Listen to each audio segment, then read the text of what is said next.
logrando perfección en la industria de la piratería. Producciones Shark. En MP3. Guayando.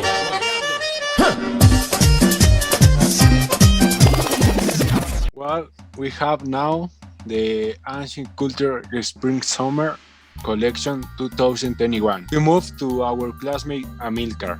I'm Amilkar and I chose these pictures because they represent what they wore in the past or in the ancient Egypt. For example, here this guy used a short skill belt, used to have long hair. The same thing happens to the women, and this also repeats in the Middle Kingdom, in the New Kingdom, but with some little Changes. Exactly, and this is a working class man. It is the simplest outfit. It only has a kilt or loin clothes, and that's all. Now we have the clothes of Greece. Well, in the outfit number one, that was the outfit of the governance. We can see that this clothing was an informal clothing, and it is consist of silk and was very soft for the skin. Also, it was very comfortable to put on, had a certain openings for the wine to pass through the body. Also, the red was used by the government officials and representative or by important people of the city. So now we can say that the first image are the people that was an important member of the government. Excuse me. Now we move to the outfit number two. That was the outfit of the citizens.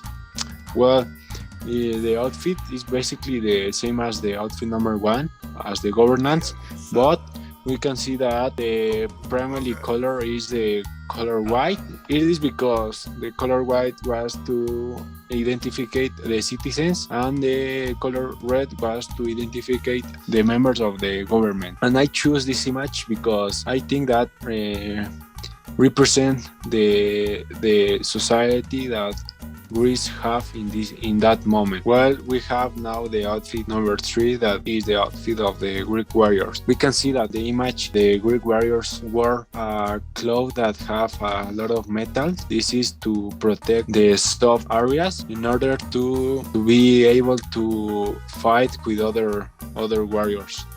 I choose this image because I think that it represents the Greek warriors, and also I like the way they are get ready to the fight. So that is my opinion. The outfit number four, that is the outfit of the gods.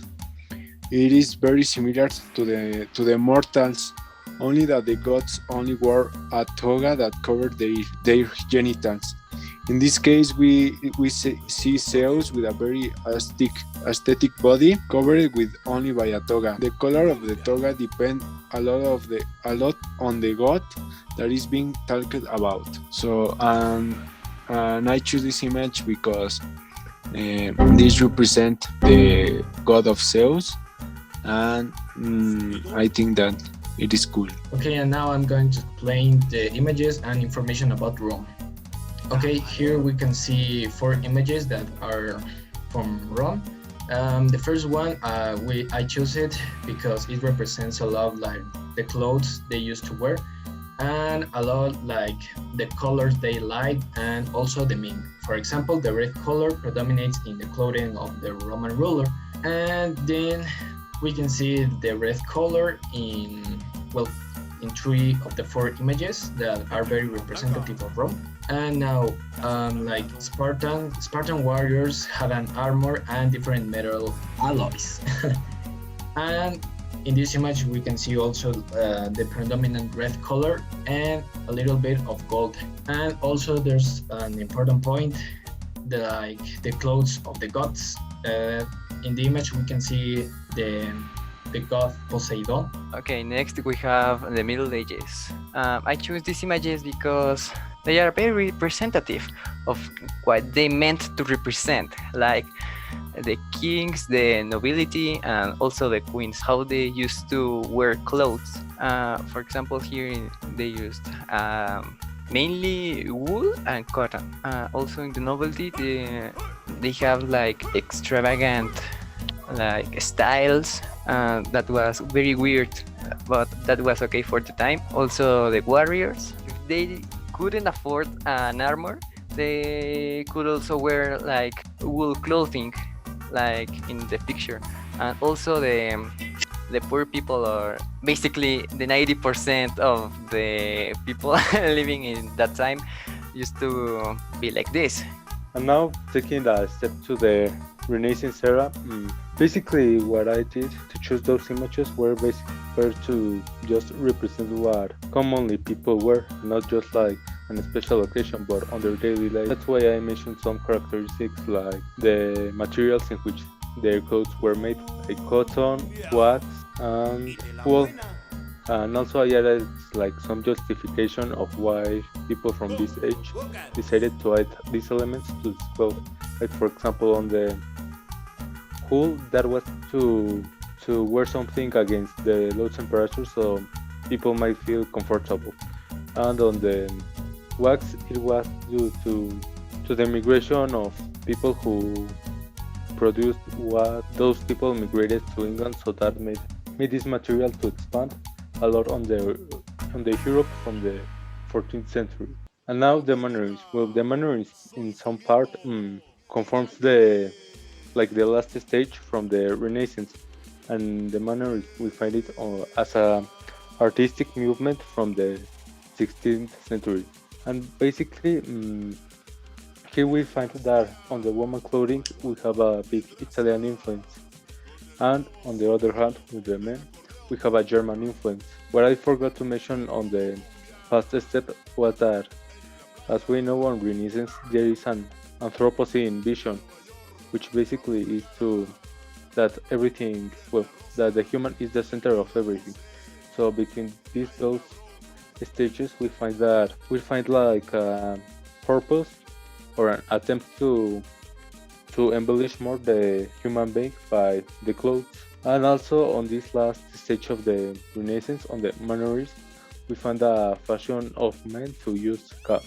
I choose those images because they are a great example to give the reader the idea of how the clothing looks like worn by someone, and because the background also gives the idea of the places it is used the most.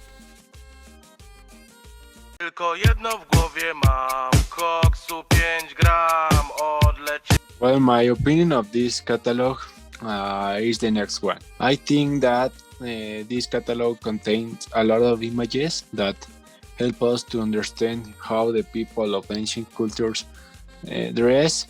Also, it has a lot of texture that is very attractive and very beautiful. The images that we put are very representative of each culture. So and help us to understand the context and the cultures. The information that contain this catalog are very clear and very specific. So I think that in this field of information is very complete. In conclusion, it is a catalog that contains a lot of images, a lot of information, and it is very clear. I will explain my opinion about this catalog.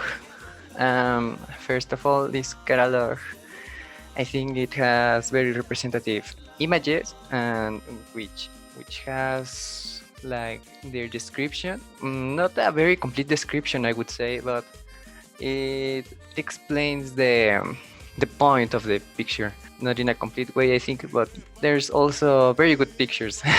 I think that this catalog represents like the historical context about how the people lived in that era. Like there's not the same style like in the Middle Ages or in the Renaissance. There's also like different type of philosophies that make them think and act differently in different times and different regions. And I think that's all for my part. Thank you.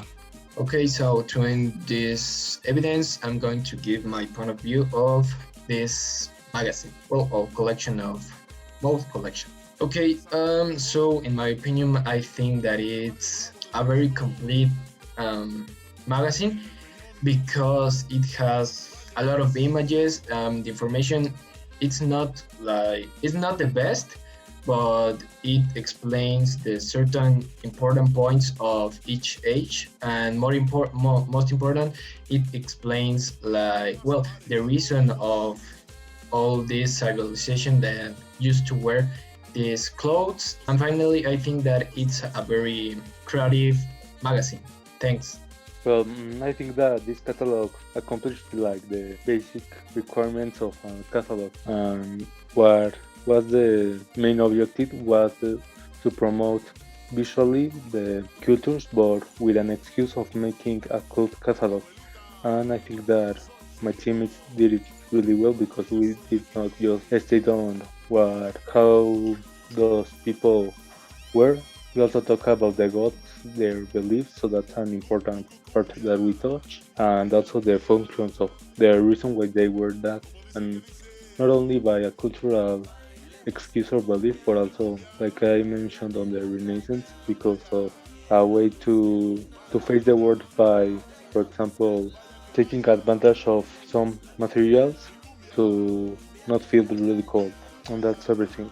The catalog is great. The images really do show everything there is to know about the different places and their clothing, from colors to background, and it includes a little context about each one of them.